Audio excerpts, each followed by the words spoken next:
North America, the third largest continent and the Guinness World title holder for the most obese. You already know the land of America didn't really help it with that, lose weight, but hey, I'm in the United States of America. Can't say too many offensive things. Of course I wouldn't. Many dangerous animals easily able to kill. From the largest carnivorous, from the face of America to the largest shark, to an aggressive bear, to the largest predatory fish. Finally, I say predatory, not carnivorous, because that title belongs to the you-know-what of the ocean. Whale shark. This is 72 dangerous animals of North America. Just one more quick thing. Just one quick thing. What's good, guys? It's been a little while. I'm trying to focus a little more on... I've been focusing a little more on, like, the non-72 dangerous animals videos. You can see because of prehistoric titans and the largest elephant to ever exist video. Yeah. One quick announcement. I am going to be making a prehistoric matchup. Prehistoric fights. It's going to be a video describing many famous fights in the prehistoric animal kingdom. The prehistoric animal kingdom. And who I think would win. So if you have a prehistoric animal fight that you want to see, just, it's like one animal versus a second animal. I'm going to be doing Tyrannosaurus Rex versus, I'm just going to be confirming two. I'm going to be doing Tyrannosaurus Rex versus Quetzalcoatlus. I can't pronounce it Quetzal because of that. Because I sound like a complete idiot when I pronounce it Quetzal, and it's much more easier pronouncing Quetzal, even though Quetzal is a right term to call Quetzalcoatlus. Tyrannosaurus Rex versus Quetzalcoatlus. And I'm also going to be doing Sarcosuchus versus Titanoboa. So if you have a fight that you want to... Actually, I was thinking about doing Sarcosuchus versus Megalania, but Sarcosuchus is levels larger than Megalania. Like, 3 times larger than Megalania. So that really... Unless if they were the same size, it would not be a fair fight. I'm going to base it off the description of their skeletons, so... Okay. If you have a prehistoric matchup you want to see in the video, type it down in this comment section. This is the only comment section, and we're getting to 20 subscribers. We're actually out there. And 25 is the maximum for the face reveal. Anyways, guys, thank you so much for 20, and let's get on with the episode. The walrus can max almost at the maximum weight. A walrus can almost max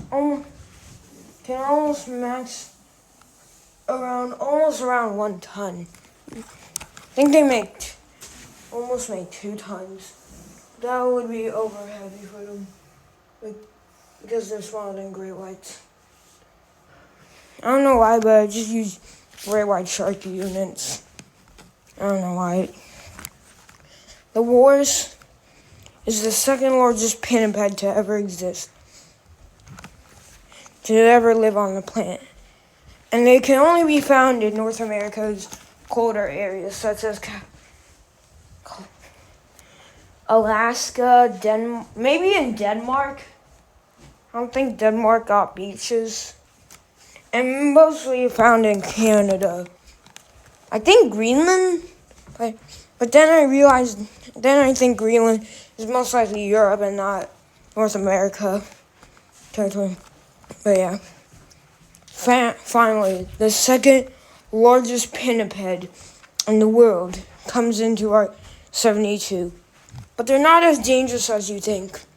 Walruses are not as are pretty not that widespread across the United States.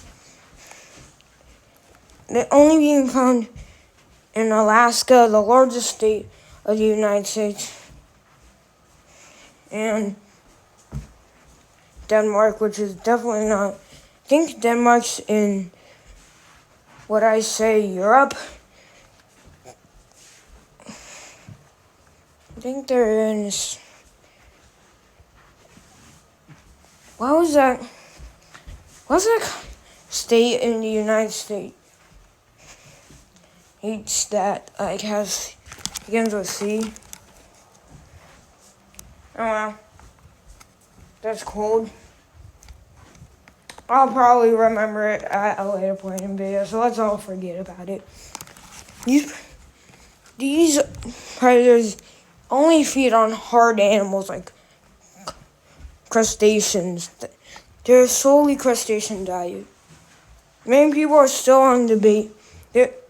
There are many uses of what the walrus uses, how it uses.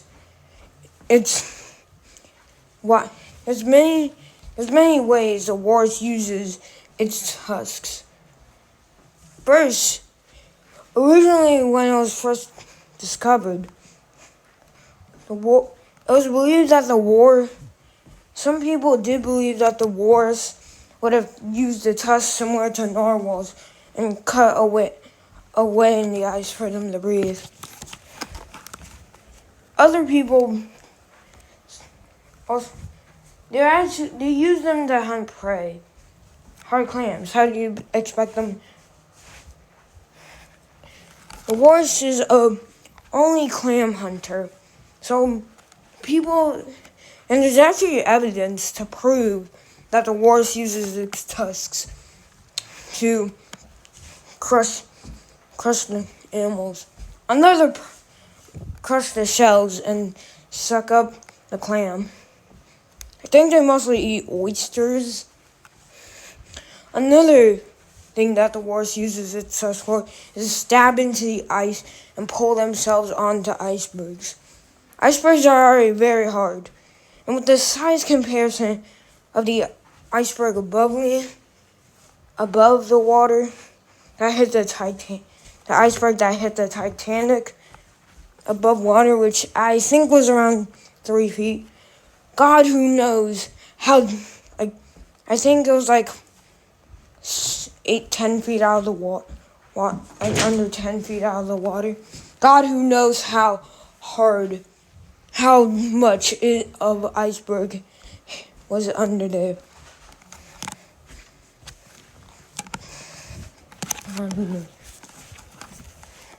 Another purpose the walrus uses its tusks is for self-defense.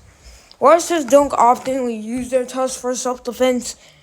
Their only two predators are killer whales and polar bears, which the polar bear was already featured and the killer whale will be featured later on. It's believed that they will use their tusks to defend themselves against those animals. There's almost nothing you can do to escape a killer whale. So most likely would have used it to defend from polar bears. One strike from the tusk could have seriously injured a polar bear, but it would take a strike either in a vulnerable area or an area or around the neck, which is a vulnerable area. So why did I always say that first bit? They also use them in fighting for mates. While there has been no reported walrus attacks on humans, walruses are still one of Canada's most dangerous mammals. The walrus takes first place in our lineup. How does the walrus fare against a master of the bushes. Bushmasters are the largest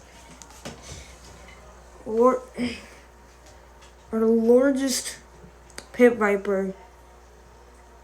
Sorry. The longest. Sorry, I'm just trying to get him. Robin barely ate today. Ow. Y'all know I bet was with Robin. And he just went for the finger. Now there's. Actually cut through it. Anyways, let's get to the video. It's not bleeding. This feels weird now. These predators are highly venomous. Could easily one-shot a human. Yum yum. That ain't fun. Yeah. These predators are the largest pit vipers in South America, and they're also the longest pit viper in the world. And they're known to be highly venomous. And they are only found in North America and Central America, which is a part of North America. I used to think it was split half, but really North America owns Central America, so Central America is part of North America. These apex predators are known to kill humans. There was that idiot kid, instead of playing toys, to play with snakes. Kept them in the attic. I think he ended up dying. I don't really know. I don't understand. I don't really know how I think he ended up dying from a bite from Bushmaster. But okay. You already know the horrifying creature that exists today, the Gaboon Viper. And how it literally could rot your skin. Highly suggest you should not Google what a Gaboon Viper bite looks like. And if it is, bro, I am level sorry for what you had to see. The Bushmaster was one of the apex predators. It's only hunted by some fairly large bird species. There's no proof to go with or against this. Prove this or go against it. But some people believe that Bushmasters are cannibals. It is likely because many snakes can be cannibals. But it's still not known if it's true that boomslangs are cannibals. However, these snakes are one of the most venomous predators in the world. Actually not. They're one of the most dangerous snakes in North America. And I highly suggest you shouldn't go try and have a play date with a Bushmaster. I think I've been saying boomslang. So I used to saying boomslang. The Bushmaster wipes the board. The second largest pinhead can be aggressive. It's no match for the boomslang. The Bushmaster. Wars falls a second. Next up, a frog that can produce venom, poison. That's actually similar to cyanide. I think they do. Cane toads is the most invasive amphibian. They can get around half a foot long. I mean, if you extend the legs, it can be a full foot. But okay. And it can get almost around 1 pound. And are known to be one of the most poisonous frogs on the planet. The very famous cane toad is very overestimated. Some people say that the cane toad produces cyanide. Actually it does, so it's already not a good idea to try and have a play date with this frog. Kids, don't be kissing any frogs. Because they're weird. weirdo, and it's not the frog's not gonna turn into a princess or your husband. I don't know. So don't be kissing frogs anyways. These things produce cyanide. And some of the only animals like pufferfish have venom much more toxic than cyanide. Okay? It's cyanide. These predators are known to kill humans on rare occasions. They're not too dangerous. They're mostly just calm little buggers. If you leave it alone, it will leave you alone. I actually think I caught one and killed it by accident. I don't know. I'll just explain this really quickly. So one summer, I caught 2 frogs, or 1 bullfrog and a toad. It looked very familiar to cane toad, but I see many differences from that toad and the cane toad. And so it was a very hot summer day. The bullfrog was lucky enough to escape, but the cane toad, it got cooked alive. I mean, I didn't know. I don't think the cane toad would ask for any needs. I mean, because toads can't talk. Still, you should never go kissing a cane toad. Well, the cane toad might be I was about to say delicious. Dangerous. It is no match for our 2 top holders. The cane toad slips in the 3rd. Next, the loudest fish on the planet. There are many different species of toadfish. From the oyster toadfish in this one, to some more colorful toadfish. White trout. I think there's like around 50 species of toadfish. They can get around 2 feet long, but most are a 1.5 feet in length. They are actually more aggressive than you believe. There's many venomous species. Not venomous, they're all venomous. So I'm exhausted because I just had cooking class and I realized I would post one of these episodes in kind of a while, so yeah, that's why I'm kind of exhausted. I actually just rushed through the script of this episode. So let's continue. This predator is highly known to be dangerous, but it's actually not too bad. Most times, the venom is not that bad, but they are pretty aggressive. And one quick bite could easily snatch up a fish. It's usually the fathers that actually look on it. Finally, the mothers get a break. Most animal kingdom species they mate and the female gets left to suffer with the eggs. I just feel bad for every baby octopus, because they're born in the world as orphans. Yeah. Yeah. You couldn't, if octopuses were able to talk, they would never tell you a memory of their mother, because they really don't have any. That's really sad, and the father just decides to die right after. Either due to starvation, either it will end its life from starvation or being gobbled up from something. I don't really know. They just decide to hit the stop button on life. And they are the lucky ones. Female. Sometimes they actually get eaten by their females. But back to the oyster toadfish.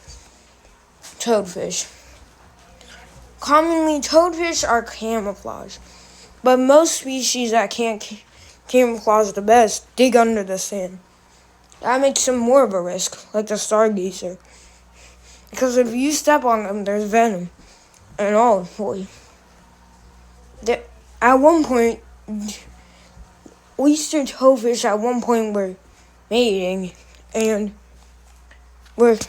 people actually believed something nuclear was going on. Similar to the sound that we all know as the bloop. We all know bloop. No, too bad. I'm not explaining it to you. These highly dangerous predators are not too dangerous. But one quick fun fact was toadfish are the first fish to ever go to space. That's right. Scientists have been able to bring toadfish species all the way to space and back. And are known to be the first fish to ever go to space. I don't think they brought any other fish besides toadfish to space. In fact, I think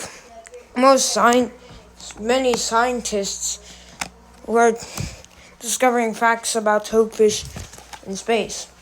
I wonder how the toadfish reacted to zero gravity.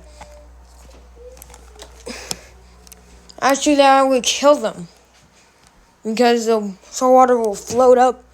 You know what zero gravity does to water, so the fish would end up suffocating. So most likely they didn't go full zero gravity. These dangerous predators can be dangerous, but only come in at third. Our terror frog makes 4. Next up, one of the largest mammals in North America. Bison. Bison can get almost around can get over 300 pounds, like maximum. These formidable beasts have maximum weight can exceed 1,000 pounds. Yeah, that's impressive. If you don't think that's impressive, that is much more heavier than you think. These herbivores are commonly spread mostly around Maine and can also be found in areas such as some can be found in Texas and North Dakota. The bison is actually more closely related to sheep than bulls and buffalo. Bisons are the largest members of the sheep family. They are very large. Most of the time, bison are commonly confused with their cousin, the yak, or the muskox. But all 3 of those animals are close cousins and are also a member of the goat family too. But they're not all the exact same species. I'm gonna quickly explain the differences between bison, yak, and muskox. Muskox have more horns they have horns that are much closer to their face and are on the side than like front horns. Yaks have the longest horns out of all 3 of them. Straightforward, similar to bulls. And bison, they have horns, they have the smallest horns in the group, facing upwards. But that's on purpose. Their tactic is similar to rhinos. They lower their heads and jab their horns. Or they lower their heads to the side and jab the animals attacking them. The only animal that dares to bother with bisons are bears. Most of the time, bears don't attack full-grown adult bison. Mostly sick or weak or just a poor unfortunate baby bison. They didn't get far in life. On rare occasions, full adult grizzly bears will tackle bison. Bisons can send grizzly bears to Jesus himself and will easily destroy a human. Bison are one of the most dangerous mammals on the planet. The bison wipes the board, pushing the bushmaster second, Walrus third, the oyster toadfish 4, and cane toad 5. That one's a little blurry. Photo's a little blurry. Just please ignore it. last animal on our episode. A shark dubbed with the strongest bite force. Let me just... Yeah, that's it. The bull shark is around a maximum weight. Bull sharks can reach almost around 200 to 300 pounds. Like the maximum 330 pounds. Like maximum. They are spread all around the ocean and can be found in freshwater too. These predators are one seriously dangerous animal. The bull shark is the most aggressive of all sharks, dominating the rivers and oceans. These are one of the most unstoppable predators. With them having no predators except larger bull sharks in saltwater and in freshwater.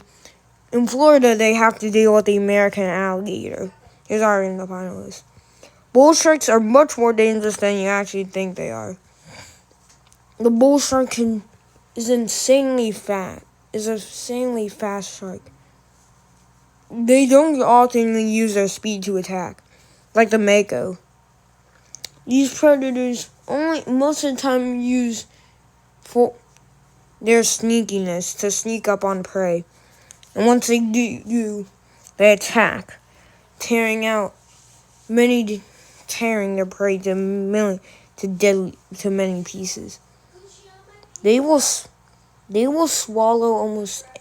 take anything, but are not like their cousins, the tiger shark, and will just eat plain garbage, even though it doesn't have health benefits for them. Bull sharks are one seriously dangerous animal.